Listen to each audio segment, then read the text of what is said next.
Trump hasn't been this embarrassed since he found out there was a Donald Trump Jr. But don't worry. If you're tired of all the losing, fear not, he's got an excuse. I hope that you'll forgive me if I'm a little angry that we are indifferent to his erratic behavior, his obvious mental decline, his history as a convicted. What happens when late-night comedy royalty teams up with presidential elegance? You get Jimmy Kimmel and Michelle Obama destroying Trump and JD Vance like it's a roast disguised as a therapy session. Kimmel's dropping burns so brutal they need Secret Service protection, while Michelle's calm takedown could qualify as a humanitarian intervention. Buckle up, this isn't politics, it's a comedy roast disguised as democracy, and everyone's about to get emotionally evicted. It was a tough night personally for the vice president, JD Vance's half-brother. I didn't even know JD Vance had a half-brother, but he does. JD Vance lost his bid to become mayor of Cincinnati. And even though he got JD's endorsement, he lost by more than 56 points. I want to know who's going to tell him that the job he's currently seeking might just be one of those black jobs. Jimmy Kimmel just redefined the meaning of savage. JD Vance is suddenly the human embodiment of a participation trophy, flopping around in public like a reality TV contestant who accidentally wandered into a political debate. Meanwhile, Trump is having a meltdown so intense it's probably visible from space, like an emotional solar flare that threatens satellites and Twitter threads alike. With him, he wrote, Trump wasn't on the ballot and shutdown were the two reasons that Republicans lost elections tonight. Now, if Republicans had won and he wasn't on the ballot, would he take credit for that? Oh, yes, he definitely would, but he lost. And then he posted this. He posted, and so it begins, which was either a response to Mamdani winning the mayoral race or he just said. Kimmel doesn't waste time. He doesn't do subtle things. Subtlety is for salad, not for public humiliation. Every jab lands with the precision of a drone strike aimed squarely at someone's ego. It's brutal, unrelenting, and absolutely mesmerizing to watch. Trump's reactions are textbook chaos. Eyebrows shooting up like they've got their own zip code, hands flailing as if trying to swat an invisible swarm of accountability. This morning, he threatened to delay SNAP benefits to the 42 million Americans who need them until the shutdown is over. And then his press secretary had to go out there and walk that back because he legally can't do it. It really is amazing. The president says one thing, the White House says another entirely different. It's like the one hand doesn't know what the other tiny, bruised, makeup-covered, greasy, genitalia-grabbing, Sharpie-stained baby hand. Kimmel makes a casual comment about legacy, and suddenly, Trump is mid-spiral, wondering if he's being haunted by his own highlight reel. Meanwhile, JD Vance is attempting to navigate the storm, but he's drowning in a sea of punchlines, each one more devastating than the last. He tries to keep a straight face, but there's only so long you can pretend not to be the butt of every joke in America. Our leader celebrates Americans losing their livelihoods because he can't take a joke. Now he's openly rooting for NBC to fire Jimmy Fallon and Seth Meyers and the hundreds of Americans who work for their shows who don't make millions of dollars. And I hope that if that happens, or if there's even any hint of that happening, you will be 10 times as loud as. And just when you think the room can't get any more awkward, Michelle Obama enters, armed with nothing but words and that legendary poise that makes even the most self-important egos feel like toddlers caught stealing cookies. She doesn't need theatrics, she doesn't need microphones. She has the uncanny ability to dismantle people with calm, surgical precision, one measured statement at a time. Donald Trump is the wrong president for our country. He has had more than enough time to prove that he can do the job, but he is clearly in over his head. He cannot meet this moment. He simply cannot be who we need him to be for us. It is what it is. Trump tries to respond, but it's like watching a toddler squabble with a Nobel laureate. Futile, frustrating, and completely one-sided. JD Vance looks like he's being slowly digested by polite intellectual disdain. Every time he opens his mouth, it's met with a polite pause that lasts just long enough for him to realize he should have stayed home. The tension isn't just palpable, it's a full-blown national emergency, and everyone watching knows it. This is the kind of destruction that makes you question whether JD's career was ever really a career or just a series of fortunate tweets. On the other hand, Kimmel treats the chaos like a symphony. He throws out lines that cut through the room like a chainsaw through butter. Every pun is a missile, every sarcastic remark a landmine carefully hidden in plain sight. Trump's attempts at rebuttal are laughable at best, unhinged at worst. It's as if he's playing chess while Kimmel is playing 4D laser tag. And the rules of the game keep changing mid-sentence. The audience doesn't know whether to laugh, cry, or call their therapist.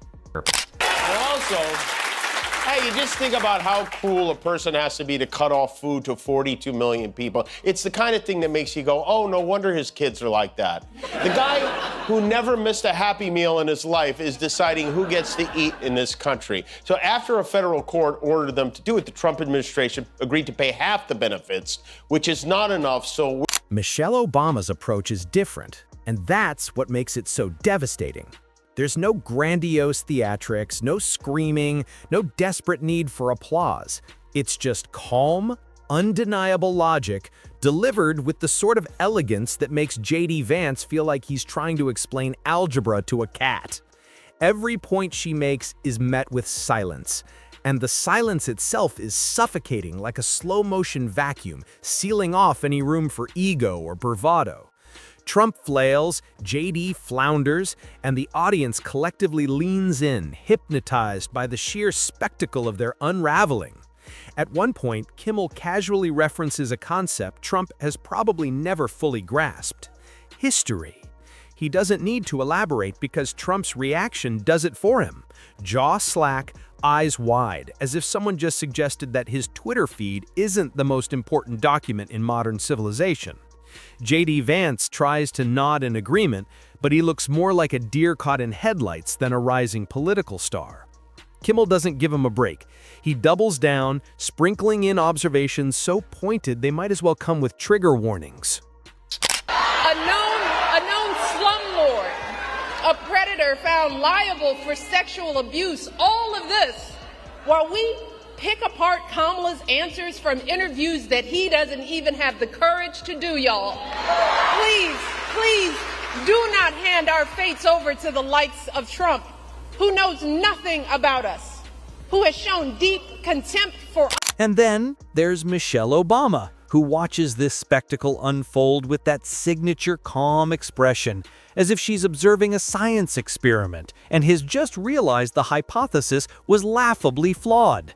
She interjects with insights that are so sharp they could slice through steel, graceful, firm, and perfectly timed. Every word lands like a gentle yet unavoidable slap, and the effect is cumulative.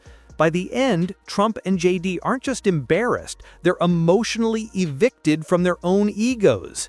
Kimmel might be throwing grenades, but Michelle is administering a slow-acting, eloquent demolition that leaves nothing standing but the truth. The brilliance of it all is in the contrast. Kimmel's chaos is loud, aggressive, and undeniably entertaining. He doesn't just go after mistakes, he targets the entire persona, turning confidence into confusion and bluster into bewilderment. Meanwhile, Michelle operates on a higher plane, where every point is a silent execution.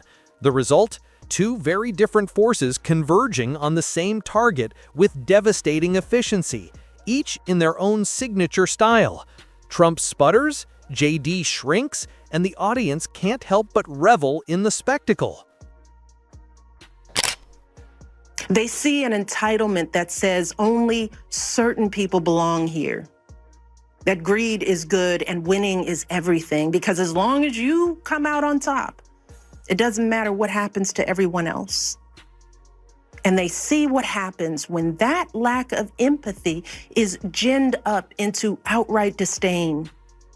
They see our leaders labeling fellow citizens enemies of the state while emboldening torch-bearing whites. Popularity or polls, this is about the pure, unfiltered collision of ego and intellect, humor and poise, chaos and control.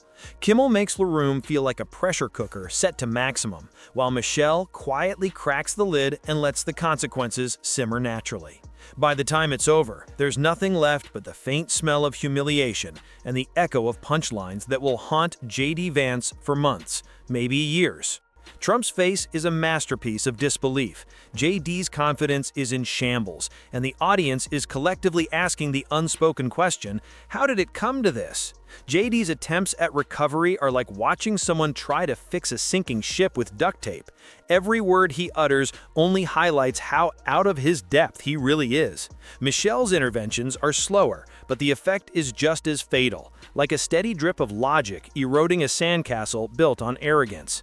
Every exchange reinforces a simple truth. There's no hiding from the combination of wit and wisdom.